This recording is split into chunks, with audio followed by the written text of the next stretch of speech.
నీ అబ్బ సొత్తా అంటున్నాడు. ఏ నా అబ్బ సొత్తు? నీ అబ్బ సొత్తే అనుకోవా?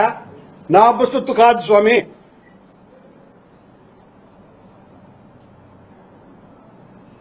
ఇలా మనిషి బిఆర్ నాయుడు అనే పేరు కంటే క్రిమికంఠుడు అనే పేరుకు సరిపోతాడు.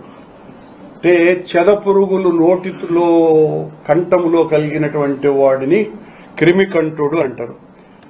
ఈయనకంట ఆ ఫైల్స్ చూస్తా ఉంటే చేసినటువంటి అవినీతి అంతా తెలుసు. అయినా పనికిమాలినోడ నాకు అర్థం కాల. టీటీడీ చైర్మన్ కు ఫైల్స్ పంపించేటువంటి ఆ పనికిమాలిన అధికారి ఎవరు? నేను 2 సార్లు టీటీడీ అధ్యక్షుడిగా ఉన్నానే, ఏ రోజు కూడా ఫైల్స్ మాకు రావే టీటీడీ అధ్యక్షుడికి. నువ్వు Kashmir files, Bombay files, Chennai files అని ఈ సిరీస్లు చూసేసి నువ్వు ఈ ఫైల్స్ టీటీడీ ఫైల్స్ చూస్తాడు.